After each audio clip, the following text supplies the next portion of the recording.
vraiment bandeko wa bolingo mbote na bino pe boye malamu na kati na Mayangani na Politique TV. Nazali wa bino Patrick Chimanga tata ya Mayangani. Na Mayangani na Politique tozoloba boye pe tolobaka boye. Mbula ya sika lokola 2024 eza lokola buku oyo nanu bakomi eloko moko te na kati. Yonde ozali na stylo. Ezali devoir na yo ya kokoma histoire moko ya malamu ya vie na yo mpe kokomisa ngo kitoko. C'est à toi ya kosala ngo malamu to kosala yango mabe. Kasi biso na Mayangani na Politique TV na nga moko Patrick Chimanga tozo souhaiter bino mbula elamu ya prospérité ya santé pe ya makambo nyonso bien. Ndenge boyebi toza na kati ya Afrique du Sud précisément na Cape Town na Maitland. Bino tuba na Maitland mbote na bino. Pe awa tozo luka ba diaspora congolaise ya Cape Town pona kotuna bango nini ezali impression na bango pona maye ya élection uti ko salema na kati ya mboka. Pamba tendenge boyebaki na mokolo le 20 décembre 2023 ezali mokolo oyo République démocratique du Congo na ba congolais bakendaki na maponami. Bisika biye bakendaki kopona nani akozala président na bango, banani bakozala ba député nationaux na bango, pe banani bakozala ba député provinciaux na bango. Kasi batata ba mama bandeko wa bolingo na mokolo ya le 31 décembre 2023 ezalaki dimanche eza mokolo moye Denis Kadima président ya Seni elongo na structure na ye ya Seni basilaki na ko publier ba résultat provisoire na ba résultat provisoire ba publiaki tomoni ete ba tiemo na mboka Félix Antoine Tshisekedi Tshilombo na mutu ya bango nyonso bazalaki ko postuler.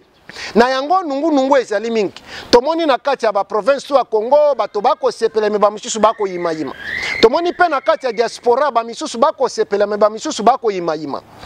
Biso Mayangani na Politique TV maison ya média musala na biso ezali akokende pa ba congolais pamba tete ozali bana misala ba congolais. Pona kosolola na bango koyeba nini ezali makanisi na bango. Na yango na kena lombangu na kobenga moko ya ba diaspora congolaise na kati ya Cape Town précisément na Maitland. Aya ko rejoindre biso po apesa ye makanisi. Mwana mboka kota.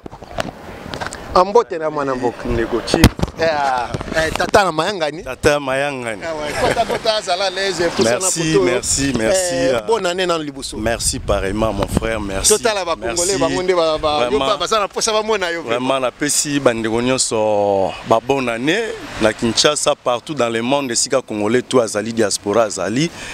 En tout cas ba bonne fête na bino nyonso. Merci. Kombo na ona ni mwana mboka po ba bazolanda yo nanga to ebayo. Oui, na kombo na ngeza Jime Ndungi ba ebinga mingi na Weston. Donc na vandi na Parklands mais précisément le rôle a pesa terrain na Maitland esinga ikena na koma koto. Lokwa na esinga ina ya nakuta na yo yango na zuita bango mingi vraiment merci bango na biso tozaba na musala na yo tozana posa to yo kama ezo utakati na yo 2024 yango eye nini ezalaki lokola 2023 na yo ezalaki succès ou ezalaki mabe bon ezalaki na koloba succès totalement mais moi na katikati eleki nango bien malgré ba circonstances mais ça va tozwaki moi tant ezalaki moulayi mais sinon to komi quand même na position ya 2024 to monter la démarrage na. Et puis nini ozo souhaiter pour na 2024 na ba congolais ba bazotala yo na pays na biso nini ezali souhait na yo pour na Congo na ba congolais précisément pour na biso ba congolais 2024 tozo nazo tombela bandeko ke mboka ezwa alira malamu lolenge tozo banda la président lisusu oyo a doublé mandat na ya a réussir to continuer nango bien to zo sub exploit mususu oyo et salemeli biso ya eleka ebele quoi. Merci mingi mais élection uti ko salema na kati ya Congo ndenge oyebi ba résultat Denis Kadima publié angole na le mokolo le 31 mais ye alobi ete mwana mboka Félix Antoine Tshisekedi Tshilombo azali ko gagner to azali na tête ya ba nyonso ba posilaki et puis na moni ba congolais misusu ko sepela ba misusu ko yimayima yo za ko sepela bi yo za ko silika et naza ko sepela oza ko sepela pona nini oza ko sepela naza ko sepela parce que mutu président Tshisekedi Tshilombo oyo aleki na pouvoir a mérité victoire na ye a mérité yango totalement mérité yango parce que bilembo elekaki ebele il fallait qu'à mériter place wana peuple a voté vraiment massivement donc eza ya ko discuter te po emonani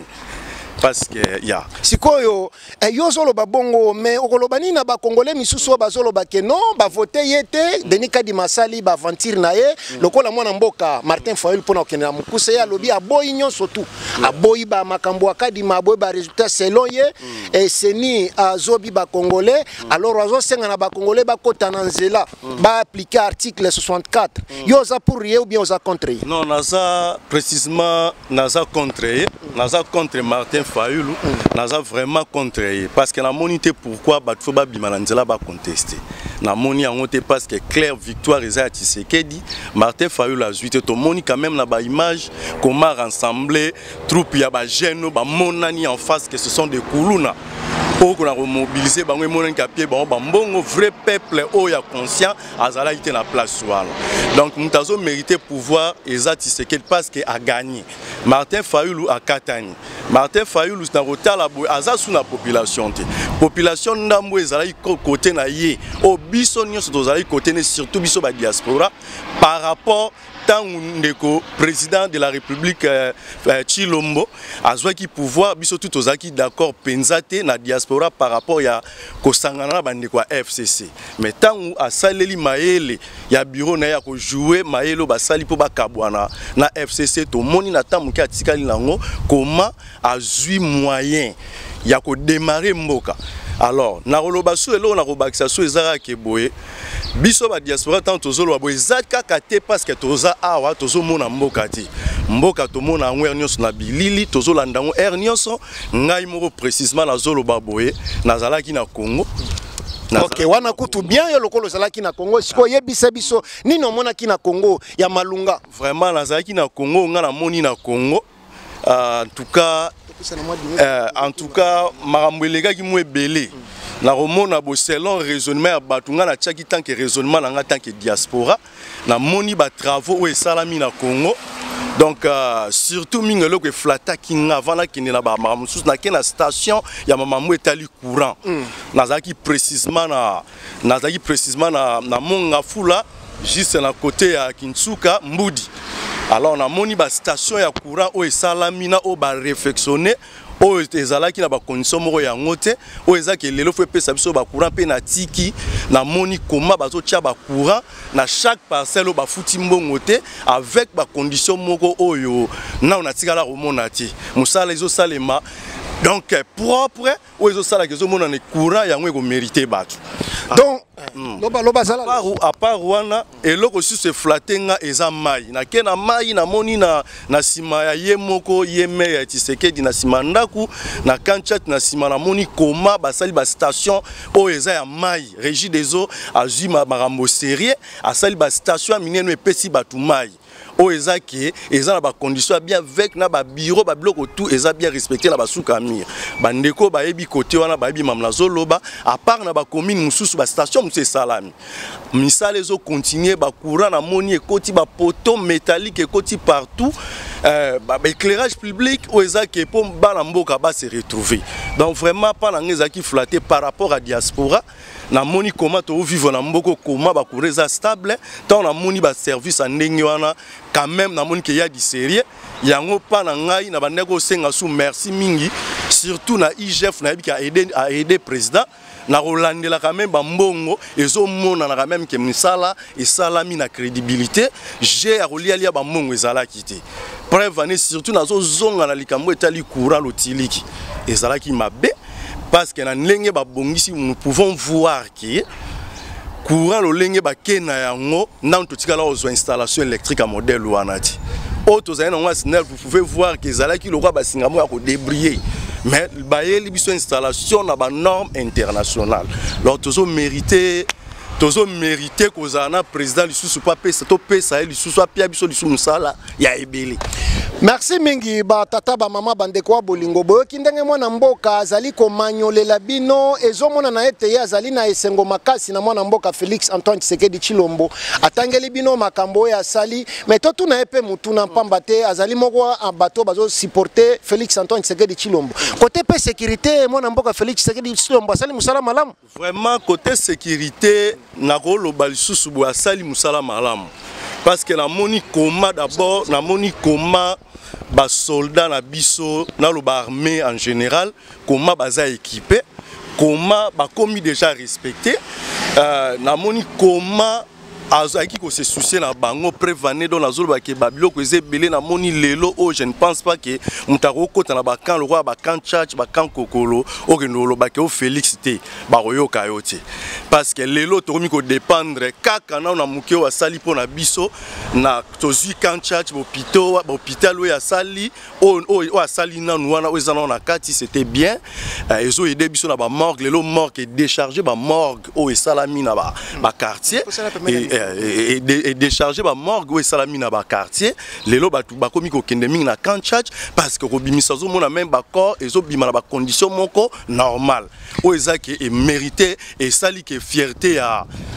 président na biso siko ndengo zoloba mona mboka ba congolais misu ba komi tuna mais Congo ezali kaka Kinshasa te est-ce que makambo zoloba et salemi pe na ba province nyonso. Merci beaucoup ngana zoloba surtout mingi na mambo ngana moni précisément na zaki na Kinshasa avant na koma na Afrique du Sud na komaki na Katanga précisément na 8 mois séjour muke à une semaine boni Katanga nini omoni Katanga na sepeli pe lisusu na vandi na Katanga na komi Katanga précisément na vanda itoka Sumbalesa na 8 ans ko sionné ka Sumbalesa na moni misala o mki na moni salami na Katanga o nga na moni lisusu ba station